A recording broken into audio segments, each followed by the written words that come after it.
So it's time for us, TK, to preview Georgia versus Kentucky for the second time in 3 weeks. College game day is coming to Athens, Georgia, as I think they're ranked number 11 now, the number 11 ranked Kentucky Wildcats, which why they're not in the top 10 boggles my mind.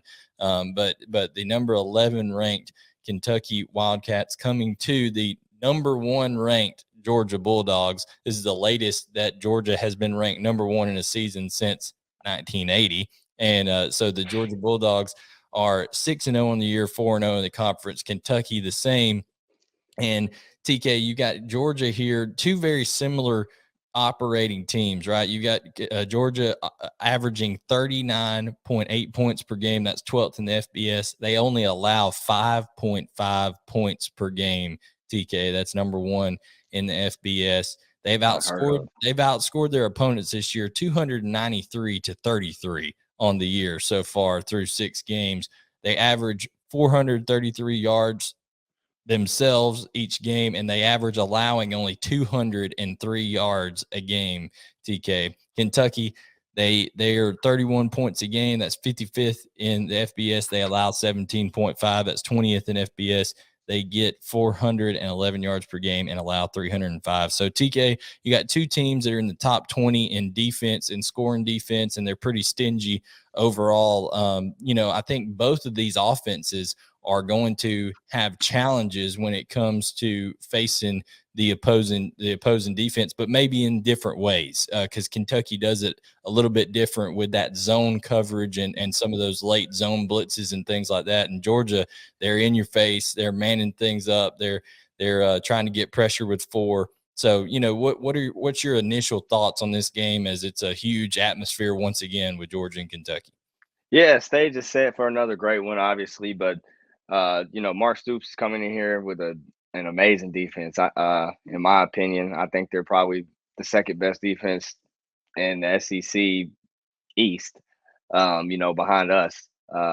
So it'll be a good game. The work is cut out for our offense. I expect them to put the pressure on Stetson Bennett or whoever is at the quarterback position, and our receivers. I really do expect them to make those guys prove that they can do it again and again and again, because I know that they know that we can run the ball on them, and obviously we will do that. So it'll be a great game. It'll be a fun day.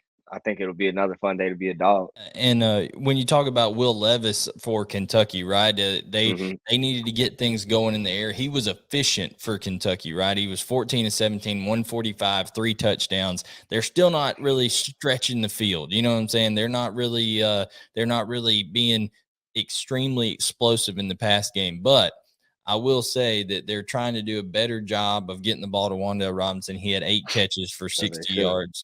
Yeah, he had eight catches for 60 yards in this game.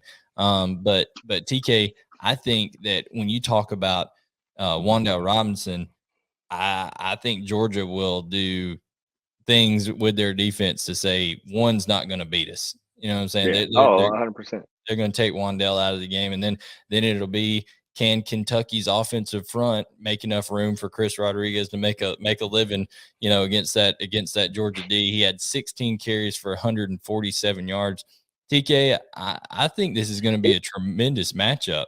Yeah, it's going to be awesome, bro. But you can have 16 carries for a bill if it's somewhere to go, but I don't think it's going to be nowhere to go. Well, and that's the thing I was going to bring up.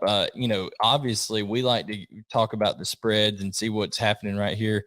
Dude, BetOnline has Georgia opened up as a 24.5-point favorite over Kentucky, over the 11th ranked team in the country. So, I mean, TK, is that too many points? I mean, what are you thinking that, remember they had Georgia as a 15-point favorite over 15.5-point favorite over Auburn. They end up winning that one by 24 points on the road. I mean, 24.5 at home, that pretty strong, or what? I told them people to take the points.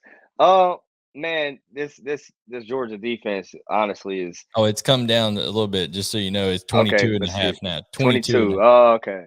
Nah, man, but no, for real. I think this Georgia defense is just so stout that Vegas is saying, like, people can't score on them. And then and with that, we're gonna get good field position as well as Stetson Bennett's doing his thing as well as guys are making plays. So I think that Vegas is rolling with us, and honestly, I'm rolling with us too. I think that Will Levis and that Kentucky offensive line struggles to get it done. I think that they struggle to get it done up front for him. So when they do drop back, explosive plays can't be done because he's gonna have somebody in his face. And if we can bottle him up, obviously secondary plaster, then I think we'll be fine. I'll be honest with you, TK. I think Kentucky, in terms of overall, I think Alabama's not the same Alabama that they've been. I think. But you're not about to say they the best team we may play. That's not what I'm saying. What I'm saying is I think when it comes to the defensive side of the ball, Alabama's got a lot of stuff to figure out. I'm going to say Kentucky's the second best, not just in the East, the second best defense in the entire SEC. And not overall team. I'm saying the second best defense. That defensive unit, the way they play together cohesively, I think Kentucky's really, really good. What I don't think is they're not a complete team. I don't think Kentucky has what it takes offensively to even pose a threat to Georgia on that side of the ball. I think that Georgia's going to have more depth and more talent than they have on that offensive side of the ball. And I think Dan Lanning and company will scheme them up tremendously and take away some of their biggest threats. So I don't know. That 22.5 is a little strong, TK, but I think Georgia takes care of this one handily. I mean, what's your overall pick of how this one plays out? Yeah, I think we take care of it probably with the 22 points, my dude. Again, I don't see you mentioned it that Wan'Dale doesn't touch it enough. He has been, but they don't have enough weapons to have enough explosive plays. And if you're gonna beat this Georgia team, you have to have explosive plays. But on the other side of that, I don't think that physically that they match up with us well offensively. So I think we'll be able to physically impose ourselves on them a little bit.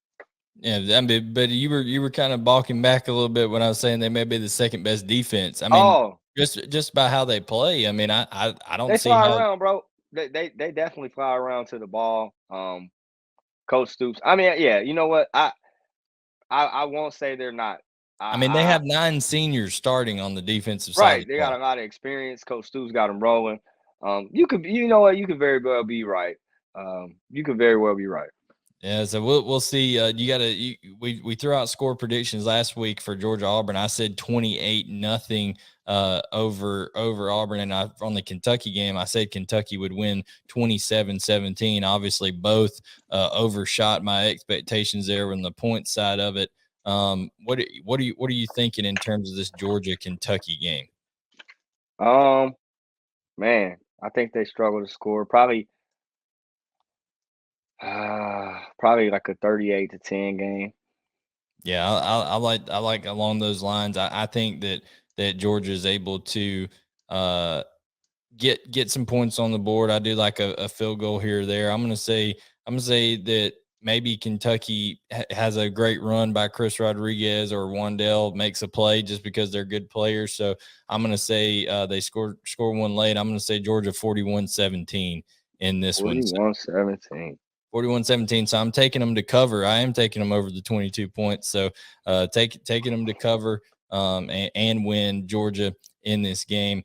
Now, TK, before we move on to Tennessee and Ole Miss, I do want to ask, do you think when JT Daniels is healthy that this is a straight JT Daniels job, or do you think there will always be a package in there where Stetson Bennett is used solely because of the purpose of his legs?